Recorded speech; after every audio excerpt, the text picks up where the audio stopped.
Hi అండి, అందరూ బాగున్నారా? మేము బాగున్నామండి. ఈరోజు చపాతీలు చేసుకున్నామండి. చపాతీలు చికెన్ కర్రీ అండి, చేత్తో చేసినాయండి. ఒకటి బాగా వస్తుంది, ఒకటి బాగా రాదండి. అందరికీ జలుబులు చేసినాయండి, అందుకని చికెన్ చపాతీలు తినాలనిపించింది, చేసుకున్నామండి. ఇదిగోండి చికెన్ కర్రీ చేసుకోండి. మరీ పులుసు కాకుండా, మరీ గ్రేవీ కాకుండా ఒక రకంగా చేసామండి. చికెన్ కర్రీ అండి. టమోటాలు, ఉల్లిపాయలు, గరం మసాలా, చికెను అన్నీ వేసేసాం. ఉప్పు, కారం, మసాలా, అల్లం చిన్నిపాయ పేస్ట్ అన్నీ వేసి చేశానండి. కొంచెం పెరుగు వేసాను.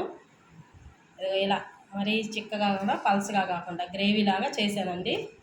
మీరు కూడా ఇలాగే ట్రై చేసి తినండి. చపాతీ పిండి మాత్రం మంచిదైతే బాగా వస్తాయండి చపాతీలు. ఇదిగోండి ఎక్కువసేపు కూడా నానబెట్టలేదండి, కానీ మెత్తగా ఉన్నాయండి చపాతీలు అండి.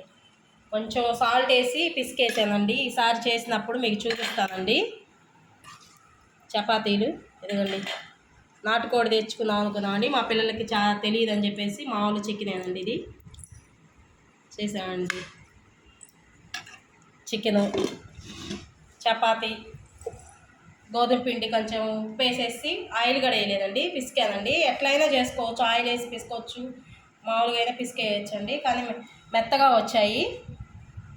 ఎవరెవరు ఇష్టం వచ్చినట్టు వాళ్ళు చేసుకుంటారండి.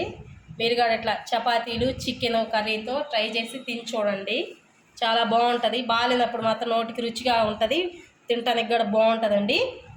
ఇంకా ఇలా చేసేసుకున్నామండి. ఇంకా ఇట్లా తినేస్తే ఇంకా చాలా బాగుంటుంది. ఇంకా తినేస్తున్నామండి. మీరు కూడా ఇట్లాగే ట్రై చేయండి. మా ఛానల్ని ఫాలో అవ్వండి, షేర్ చేయండి.